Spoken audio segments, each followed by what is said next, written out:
All right, we're going to look at two websites in this lesson, websites that can help you find power language for your resumes, for your cover letters, and also you can use in interviews and any business correspondence. The first site is this, put together by Phil Baker, resumedictionary.com. And this is a site where you can find power words to describe abilities, power words to describe skills. Now the way this works, he's got a database of words linked to a database of sentences with those words, and the index, the front end to the database, are these links. So let's say I'm interested in power words to describe ability, demonstrating responsibility. So we click on demonstrate responsibility. We get a list of words here. So let's see foster. Foster is a good word. Let's click on that. All right, so here we see the page foster. We see fosters to further something, to care for something. So gives you a little bit of explanation about how you can use it, the collocations that it used with. You can foster an idea, foster business undertakings. Now we see examples of how you can use that to demonstrate abilities and skills. So let's say you want to use it to demonstrate an attention to details. Here's a model sentence. Developed a client information flowchart with simplified insurance claims and fostered an increase in annual profits. Okay. Here we've got fostered new word-of-mouth business. So it's an alternative word to create, to support, something like that. So that's clicking through and looking at the word foster. Let's see if we want power words for a skill. We looked here at demonstrating responsibility and ability. Let's look at management skills. Okay. Now again, we'll come up with a similar set of words. Some of the words will be the same words. So here we've got words that come up linked to management skills. So let's look at listen. Now we come up with a page that shows us use of the word listen in various contexts, a little bit of description, but then how it collocates. You listen to other people, you listen to clients, prospects, what you can use it for in resumes, what abilities you can use it for.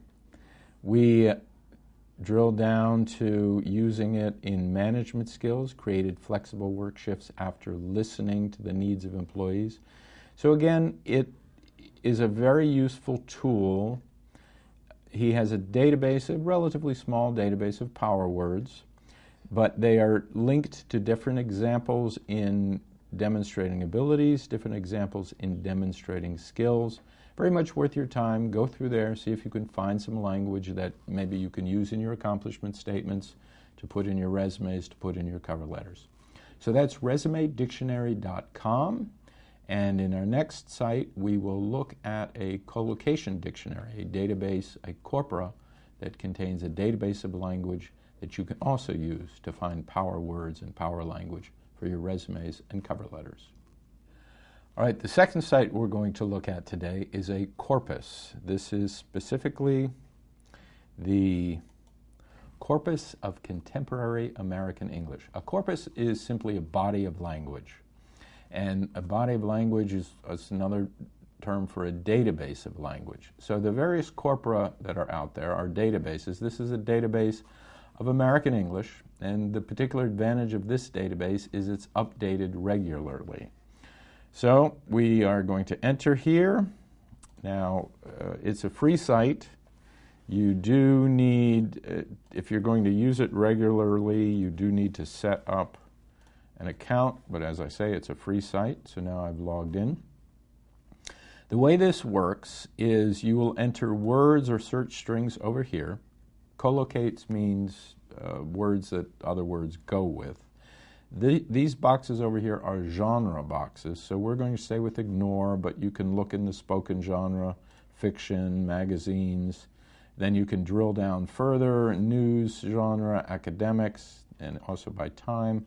As I say, we're going to just look at all genres together. So the first thing we're going to do is we are going to do a search for adjectives that describe workers.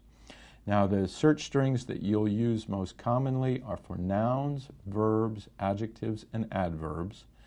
You can find them in the part of speech list here, or we'll just use them in the search box. Adjectives are the J. Okay, J, you see, got this set up here. Left bracket, J, asterisk, right bracket, and then the noun. All right, and that is asking for all different adjective types. If you want to drill down and look at the different tags, you can do that as well. You can find specific kinds of adjectives. But we're going to look at all adjectives, ignore the genre, and search. So we find various adjectives that collocate with worker. Here we have hard worker. All right, we know hard worker, someone who works hard. We can click on that and we'll find the example language. You can see the collocation, so it obviously follows after the verb to be. I am a hard worker, like that. Okay, so that's easy enough. But now let us say, how could we describe a worker other than hard worker if we wanted to use a synonym? So there's a synonym tool here. The left bracket equals, we put in our word. So this will say, find synonyms for the adjective hard that collocate with worker. And we find a hard worker, a fast worker, a relentless worker, an intense worker, fierce, durable worker. All right, relentless, intense, and fierce, those are all very strong words. So let's take a look at relentless worker, examples of that. We see he won't quit, he's a relentless worker, he will run through a wall for you. All right, somebody who'll run through a wall for you, that's an idiom in English. Obviously someone who's very dedicated to a task. But so now we've found a nice collocation, a relentless worker. So we might ask, what other things can we use relentless with? So let's try relentless, and what other nouns does relentless collocate with? Okay, so we've got the search string here.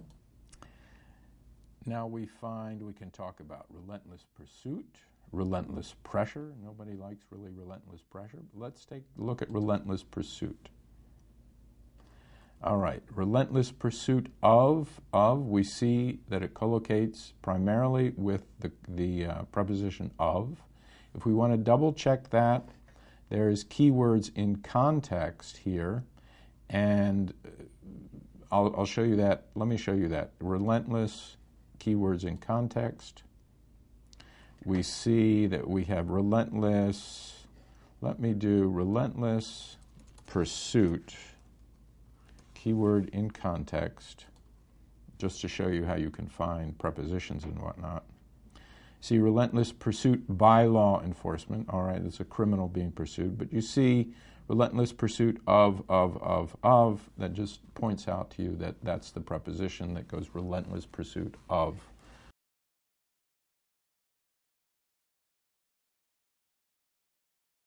So you may have relentless pursuit of your dream job.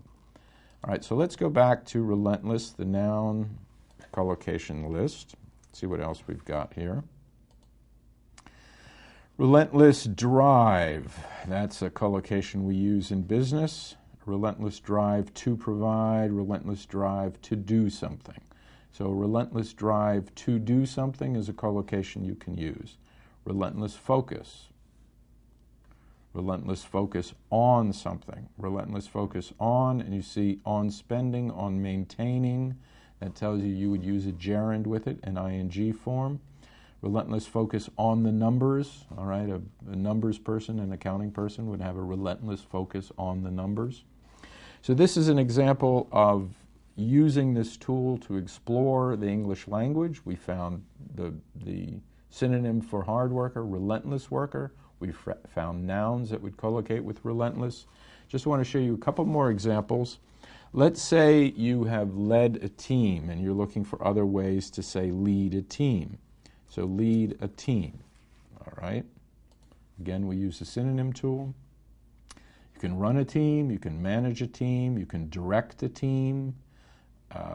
These are direct a team, manage a team, lead a team. Those are all good power language you can use.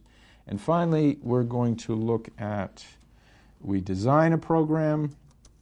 What else can we do that is similar to design? What synonyms can we use for design a program? We can create a program.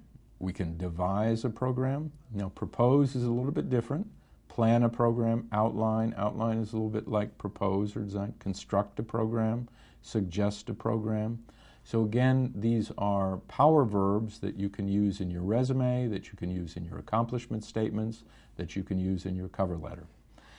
All right, so let's look at verbs, how we can use the tool to find verbs that go with certain nouns.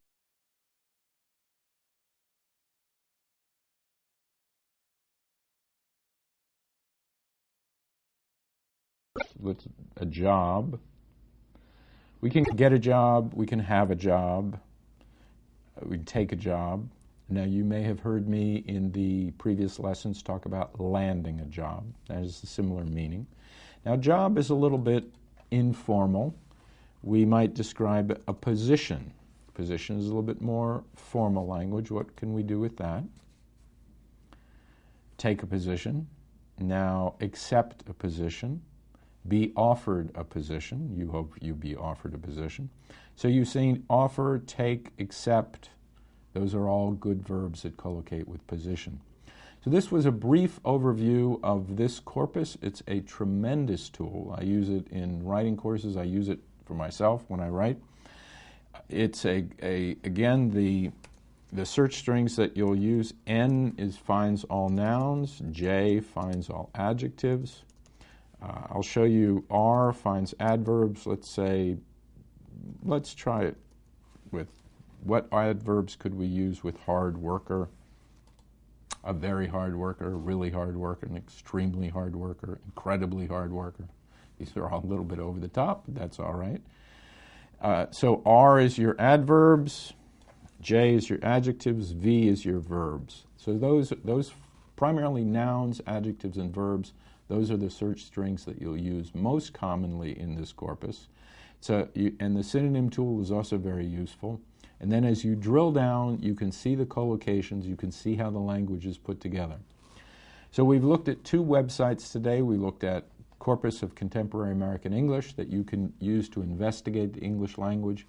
And we've looked at the resumedictionary.com that you can use to find power words to express certain abilities and certain qualities that are valuable to you on your resume, cover letter, or in interviews.